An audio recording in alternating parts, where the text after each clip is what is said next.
Ni kerja gila betul. Korang suruh aku ceramah duduk dalam kereta. Okey, baik. Tak pernah dibuat orang kan. Baik, saudara-saudari, terima kasih banyak-banyak.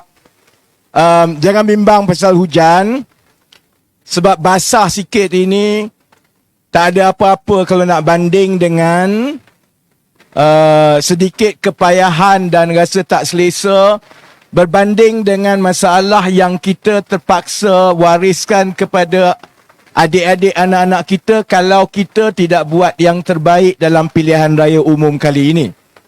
Jadi, kalau sekarang kita bising pasal basah sikit, hujan sikit, ini peluang yang baik yang saya akan terangkan untuk kita cuba selesaikan seberapa banyak masalah yang ada dalam negara ini. Jadi kalau sahabat-sahabat rasa hujan ini akan menghentikan dan memperlahankan kempen kita, insya-Allah jangan bimbang. Hujan ke, ribut ke, panas ke, kita akan tetap turun ke semua kursi-kursi yang kita patut turun kerana kita semakin hampir untuk menang dalam pilihan raya kali ini, insya-Allah, saudara-saudari. Orang macam saya, macam Datuk Seri Anwar Ibrahim, ujian untuk kita membawa suara rakyat ini jauh lebih hebat daripada hujan. Ujian kami termasuklah masuk penjara, kena saman, bankrupt, kena tangkap. Jadi kalau setakat hujan, tak ada masalah. Sebab itu kalau UMNO Barisan Nasional ingat, dengan memaksa pilihan raya umum kali ini semasa musim banjir, itu akan menyebabkan keadilan tidak bersedia untuk masuk pilihan raya. Sekarang telah terbukti bahawa tanggapan mereka itu salah. Sebab itu saudara-saudari tengok sekarang, yang paling laju dalam persediaan pilihan raya adalah PKR dan Pakatan Harapan. Yang paling kelam kabut sampai sekarang belum selesai ialah UMNO Bersatu dan juga PAS, saudara-saudari. Mereka paksa pilihan raya kali ini sebab mereka ingat kita tidak bersedia. Mereka lupa bahawa kita lahir di jalanan dan kita biasa diuji. Kalaupun mereka bagi kita masa yang cukup singkat, kita mempunyai keupayaan untuk menggerakkan kempen jauh lagi cepat dan lagi cekap dan lagi laju. Walaupun UMNO Barisan Nasional ada jauh lagi banyak uang daripada kita. Saya harap malam ini bukti kepada kawan-kawan di Tebrau, bukti kepada kawan-kawan di seluruh Malaysia yang menonton. Kalau kamu letak kami di tangga pun, kami akan kempen. Kalau datang hujan pun, kami akan kempen. Kalau kamu tangkap kami pun, insya-Allah kami akan kempen sampai kita menang, saudara. Memang kerja gila lah duduk dalam kereta bercakap seorang macam ni. Baik saya sebenarnya nak kencing. Tapi saya berhenti dekat Petron tadi. Boleh beritahu kat kawan-kawan tak, lain kali kalau ada sesen minyak, janganlah tutup toilet. Orang berhenti nak kencing kan. Dengan hujan semua aku keluar, tiba-tiba masuk. Alamak, dia kunci pula kan. Baik. Apa kedudukan sekarang dalam pilihan raya umum yang akan berlaku dalam 2-3 minggu daripada sekarang? Jelas kita lihat bahawa di mata rakyat, isu dan pertimbangan yang utama ialah soal rakyat. Tambah kalau pengundi-pengundi di kawasan Tebrau, di Johor Bahru, di Pasir Gudang, di selatan Johor dan di Johor keseluruhannya.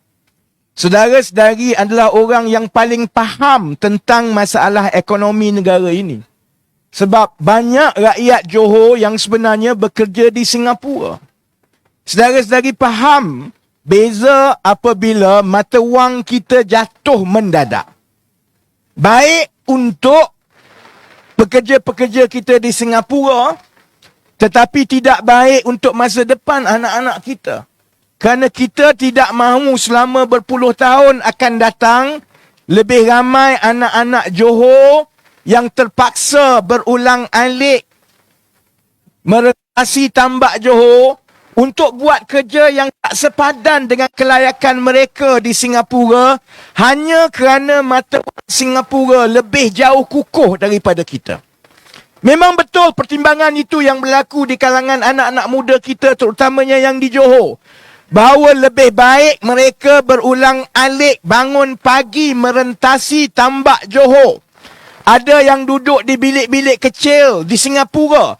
Bukannya budak-budak kita tidak berkelayakan, tetapi mereka berkira-kira kalau kerja di Malaysia walaupun dengan kelayakan berijazah yang baik, kehidupan mereka lebih baik kalau mereka bekerja di Singapura hanya kerana mata wang Singapura lebih kuat daripada mata wang kita, sedangkan kerja yang mereka dapat di Singapura itu sebenarnya tidak sepadan pun dengan kelayakan mereka.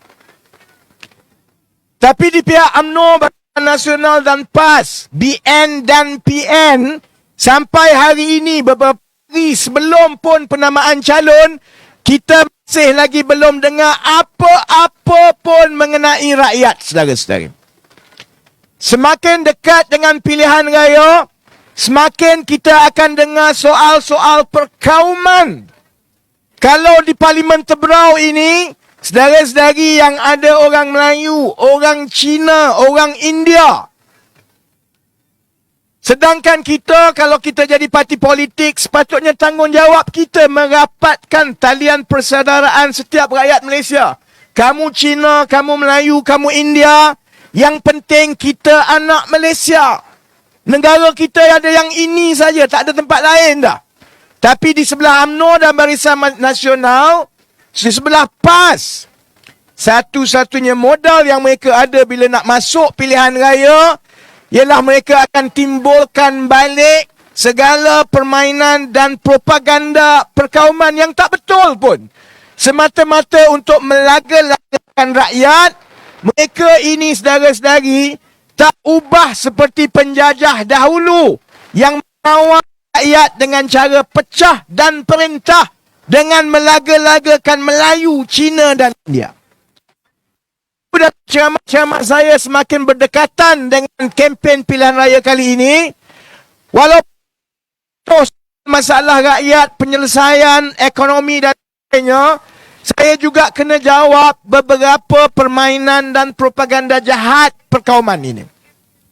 Cuma, yang saya paling jawab dan kadang-kadang saya rasa ini pertolongan kepada kita, dalam keadaan kita berdepan dengan propaganda seperti ini, yang paling lawak ialah satu persatu tembelang UMNO Barisan Nasional PAS berkait dengan perkauman ini satu persatu keluar. Yang terbaru apa dia? Mungkin orang Cina dan orang India tidak sedar bahawa selama 2018 dahulu, salah satu daripada isu yang paling besar yang dimainkan oleh UMNO dan PAS terhadap Pakatan Harapan ketika itu ialah mengenai pelantikan Senator P. Samurti sebagai menteri yang menimbulkan rasa resah di kalangan orang Melayu.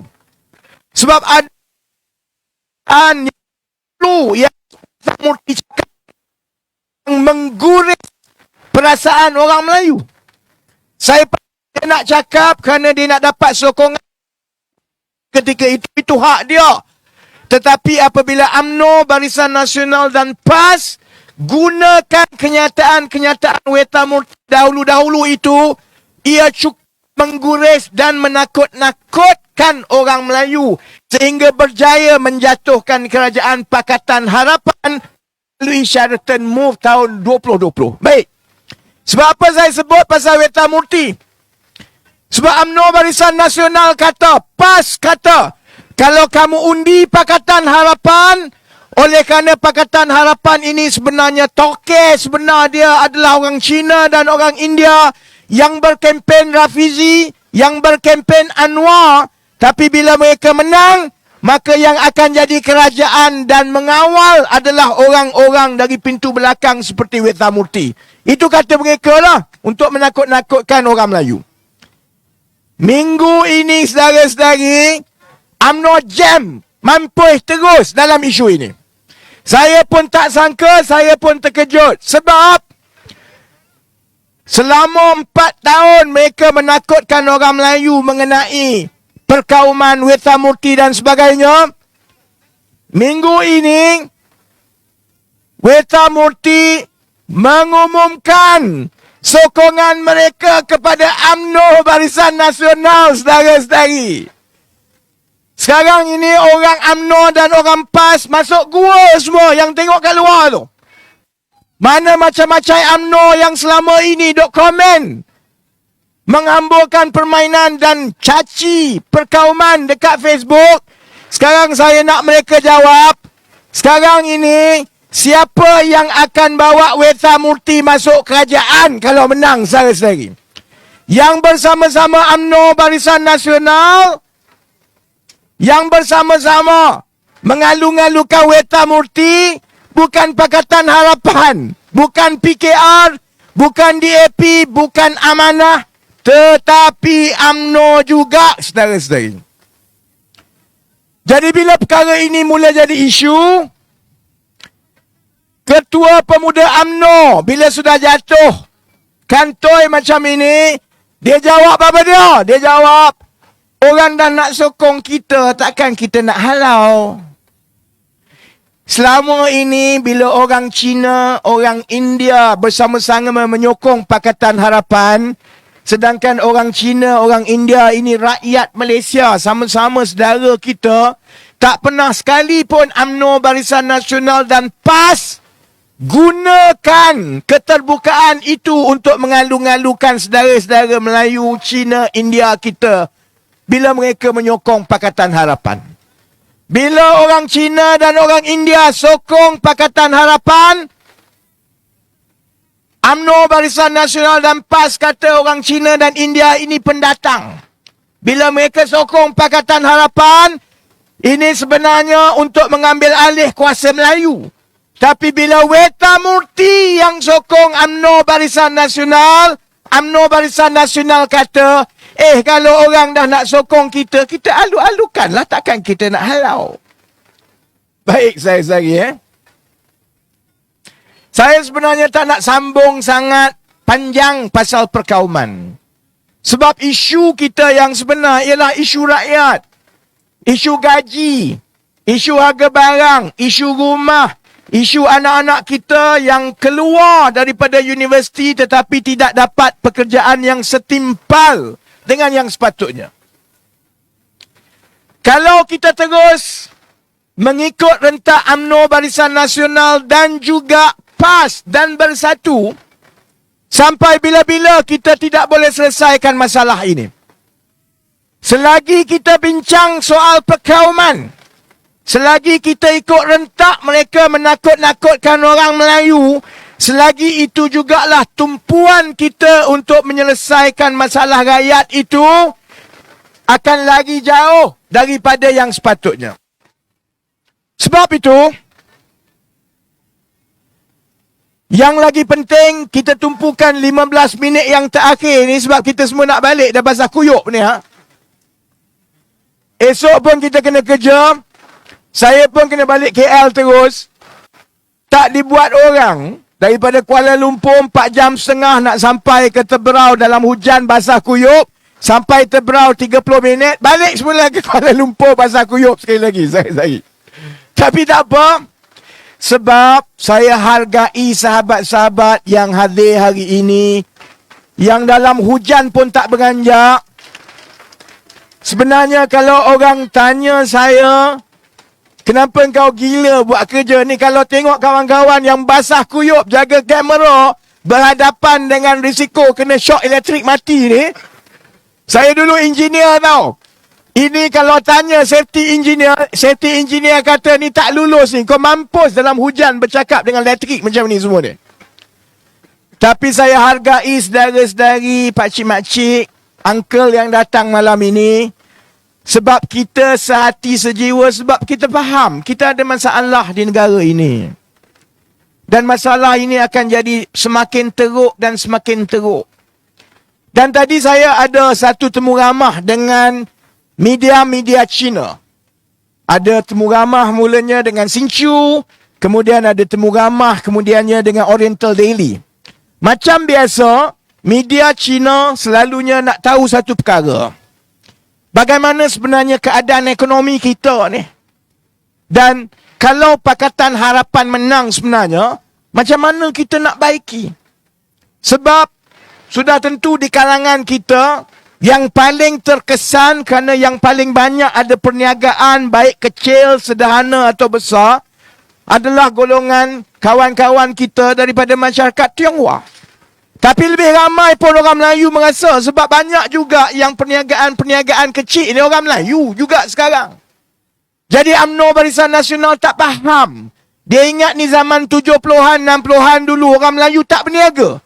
Dia tak sedar sebenarnya semakin banyak perniagaan-perniagaan kecil di seluruh Malaysia ialah orang-orang Melayu juga sebenarnya. Sebab itu orang Melayu, orang Cina, orang India nak tahu dalam keadaan mereka mengalami setiap hari kepayahan akibat keadaan ekonomi yang semakin teruk. Siapa-siapa kalau jadi kerajaan, apa sebenarnya masalah ekonomi kita yang menyebabkan harga barang naik, gaji tak naik, perniagaan teruk, cukai membebankan, perniagaan tak berkembang, macam mana kita nak selesaikan? Baik, Bila saya terangkan pasal ekonomi, saya ditanya, macam mana YB nak terangkan kerana Menteri Kewangan dan juga kerajaan selalu sebut bahawa keadaan ekonomi kita sebenarnya masih lagi baik. Pertumbuhan ekonomi adalah baik 4%. Hutang kita ni lagi terkawal baru 1.3 trilion. Iaitu lebih kurang hanya 62% daripada jumlah ekonomi kita yang diukur dalam bentuk keluaran dalam negara kasar. Dia kata, 62% ni kira okey lah. Sebab banding dengan Singapura hutang dia sampai 300% daripada saiz ekonomi. Banding dengan Amerika, dia kata hutang kerajaan Amerika tu sampai 5-6 kali ganda lagi besar daripada saiz ekonomi dia. Hutang kita ni tak sampai pun 1 kali ganda dengan saiz ekonomi kita. Jadi apa yang kamu nak bising? Yang ini yang rakyat diberitahu tiap-tiap hari. Jadi wartawan tanya saya, cuba beritahu YB kenapa sebenarnya Pakatan Harapan dan PKR ni selalu menimbulkan kebimbangan rakyat mengenai keadaan ekonomi ni. Kamu buat cerita ke?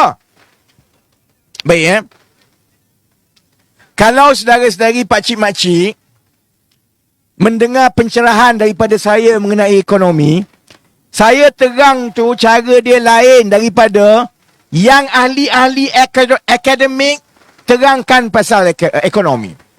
Saya nak terang macam ini, menguruskan ekonomi negara dan juga untuk mengetahui kedudukan ekonomi negara, dia sebenarnya tak banyak beza dengan kedudukan dan kehidupan seharian kita. Jadi saya bagi contoh. Contoh anak makcik, umur 25 tahun, keluar universiti. Dia kerja kat satu syarikat swasta tu. Kelayakan dia bagus, keluar ijazah kelas pertama. Dia rajin, dia cerdik. Dia dapat gaji 2,000 sebulan. Dan tiap-tiap tahun, selepas 3 tahun dia bekerja selepas keluar universiti, dia dapat kenaikan gaji lebih kurang 3% setiap tahun.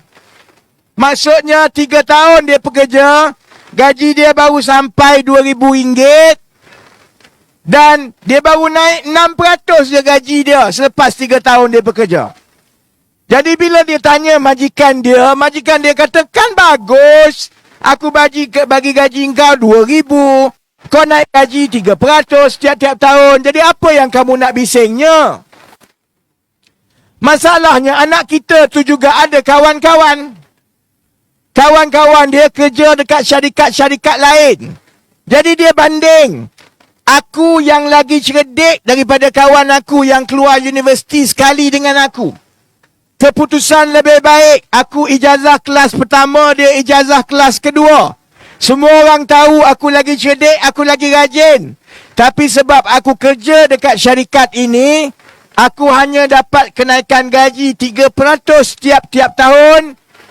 Sedangkan kawan aku yang lagi kurang cerdik daripada aku, yang tak adalah rajin macam aku, sebab dia bekerja di syarikat yang lebih baik, maka gaji dia sekarang dah 3,500 dah pun. Banding dengan aku baru RM2,000. Bila tengok kenaikan gaji dia naik gaji 5 ke 8% tiap-tiap tahun. Jadi 3 tahun dia kerja, walaupun umur sama, dia gaji dah hampir 1 kali ganda lagi tinggi daripada gaji aku. Baik. Kalau orang kampung, penduduk biasa nak faham tentang masalah ekonomi, pakcik-makcik terangkan macam itu. Jadi kalau ambil contoh anak makcik tadi, bila dia bandingkan gaji dia dan kerja dia dan usaha dia dan kelayakan dia, dia banding dengan yang kawan dia seorang lagi, sudah tentulah dia fikir, ada benda tak kena ni. Kalau kawan aku boleh dapat 3,500, kenapa aku dapat 2,000? Sedangkan aku lagi cerdik, aku lagi rajin. Begitulah juga keadaannya dengan keadaan negara kita, ekonomi. Kalau tanya kerajaan, memanglah kerajaan kata kamu nak bising ni sebab apa? Pertumbuhan ada, kan kerajaan bagi bantuan, kan hutang kita kan masih lagi terkawal, kenapa kamu nak bising? Kita bising sebab kita banding keadaan negara kita dengan negara-negara lain di serantau ini. Dia bukan soal kedudukan kita semata-mata tanpa kita dibandingkan dengan orang lain. Bila kita nak tengok kedudukan ekonomi negara kita dan secara langsung juga kesejahteraan dan kemakmuran negara yang sampai kepada rakyat, kita kena tengok keadaan negara kita berbanding dengan negara-negara jiran. Ambil contoh Vietnam. Sedangkan 20 tahun yang lepas, Vietnam sebenarnya cukup miskin berbanding dengan kita.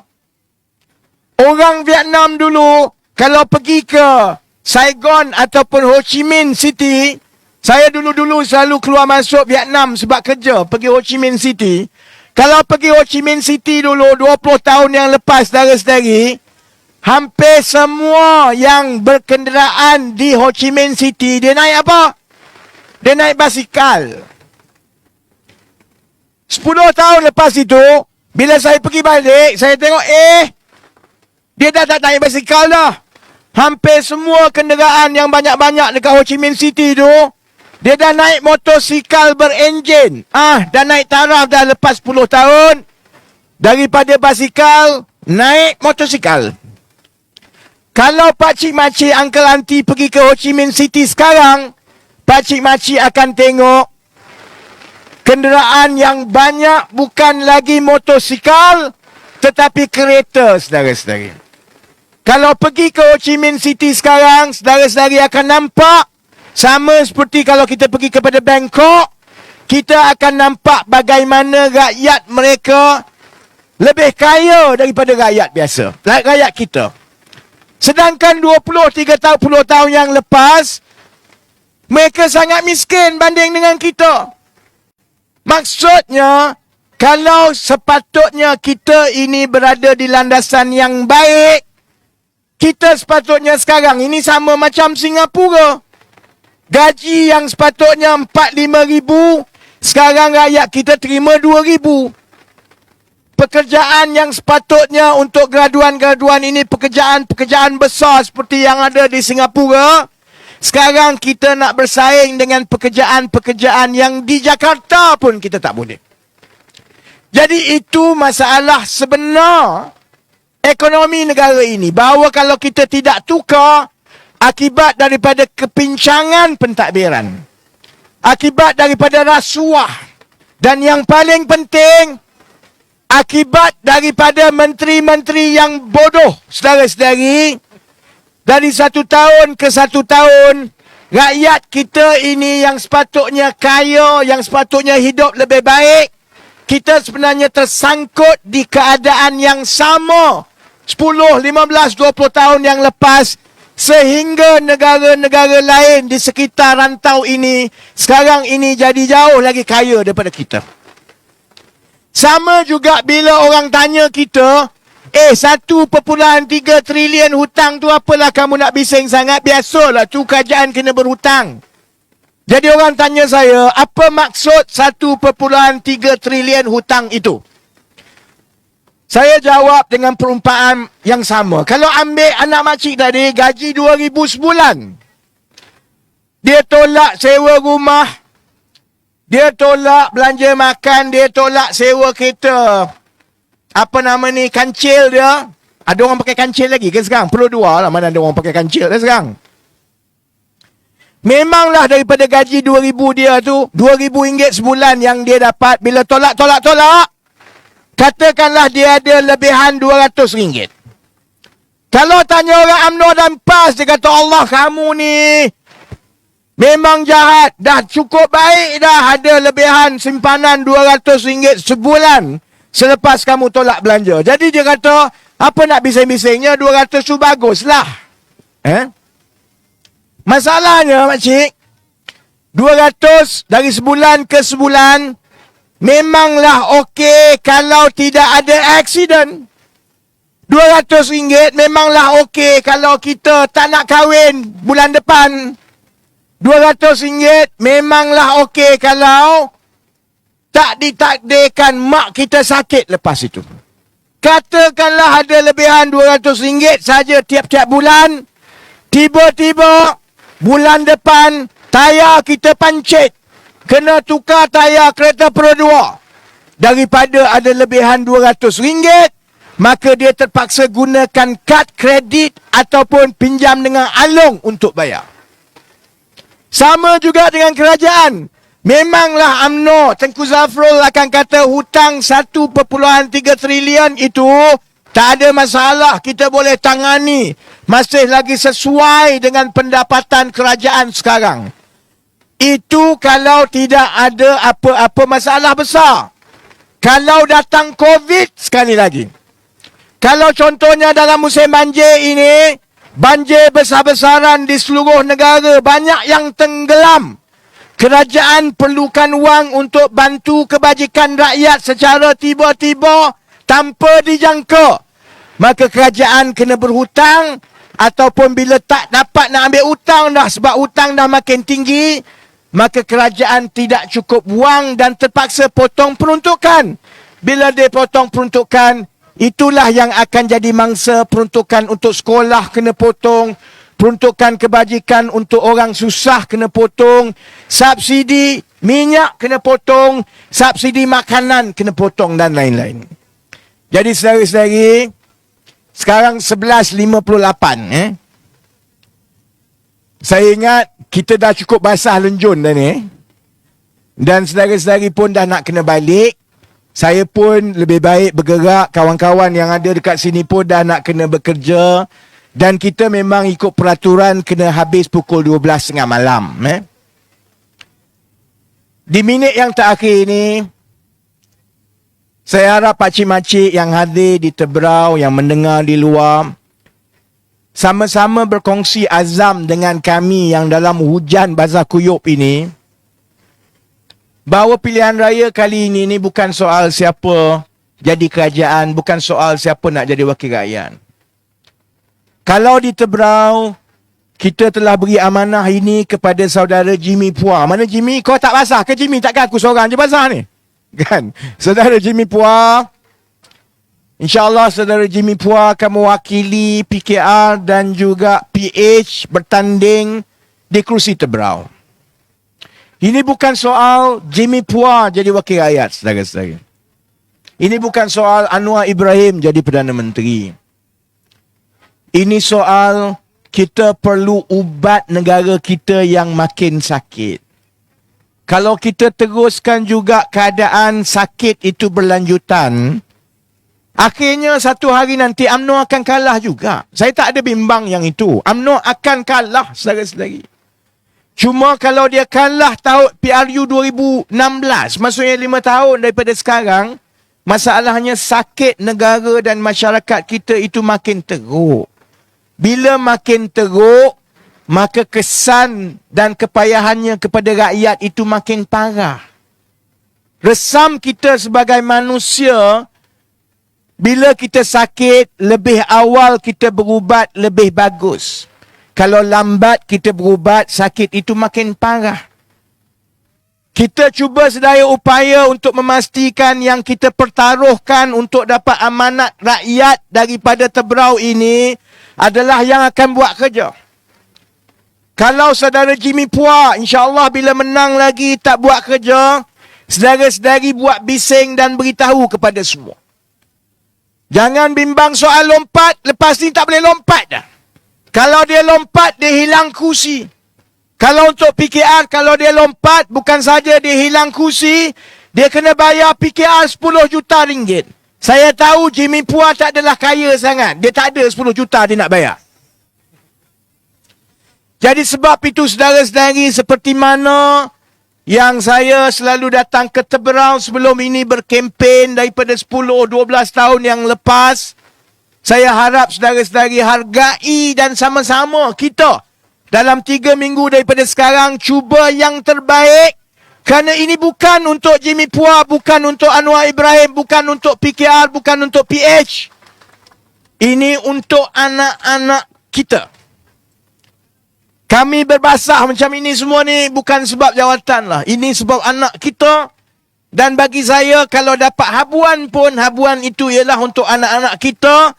Dan untuk watak-watak politik macam saya, habuan itu adalah daripada Allah di masa hadapan dan di akhirat nanti, insyaAllah. Jadi insyaAllah,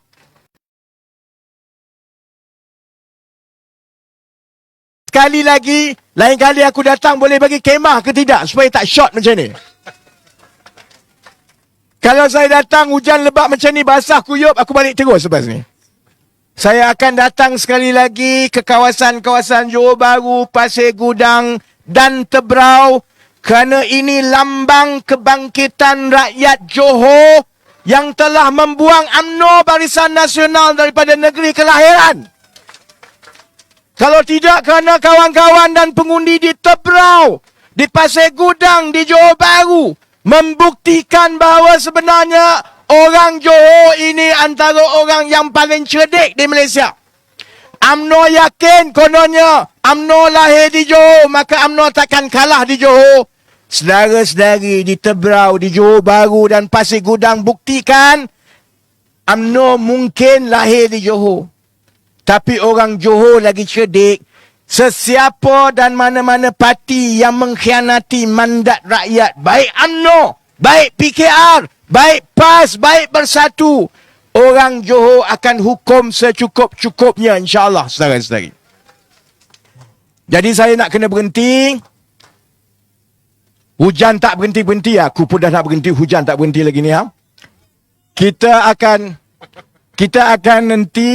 akan insyaAllah bersurai supaya kita balik dengan semangat untuk kita buat kerja dalam tempoh 3 minggu akan datang. Kita kena yakin bahawa kali ini insyaAllah kita boleh, saudara-saudari, kita boleh menang. Saudara-saudari, saya harap percaya sikit kepada saya. Dulu-dulu pun masa saya kata Johor boleh menang, masa saya kata Pakatan Harapan boleh menang, orang tak percaya mula-mula. Tapi akhirnya kita menang. Sekarang ini sama juga. Kalau kita tak boleh menang, saya tak akan cakap. Saudara-saudari ingat, kalau kita tak boleh menang, saya datang dalam basah kuyup, duduk dekat Tebrau ni. Sebab kita boleh menang, insyaAllah. Tapi kita kena yakin, kalau kita kerja dan tumpu, insyaAllah 3 minggu daripada sekarang, kita akan ada kerajaan baru dari Pakatan Harapan di Putrajaya, saudara-saudari. Jadi dengan itu, saya tahu basah kuyup duduk bawah kemah ni, tapi tak apalah. Dia kena basah kuyup pun basah lah. Kita bawa semangat ini balik ke rumah untuk minggu-minggu akan datang. Saya sebut ayuh saudara-saudari sambut dengan Malaysia, boleh? Saya sebut kita, saudara-saudari sambut dengan boleh? Boleh? Lepas tu boleh balik lah. Saya tak pernah buat kerja ni, jerit daripada kereta. Ni kerja gila ni, tak pernah buat ni. Okay. Baik Ayo. Ayo. Ayo. Kita. Terima kasih banyak-banyak. Sese, Nandri Vanakam. Jasa saudara-saudari akan terus kita ingat. InsyaAllah kita masuk pilihan raya dengan kemenangan. Wabillahi taufiq wal hidayah. Wassalamualaikum warahmatullahi wabarakatuh. Terima kasih. Memang kerja gila. Thanks. Aduh. Lain kali bawa hujan. Bagi dia. Tak ada dah.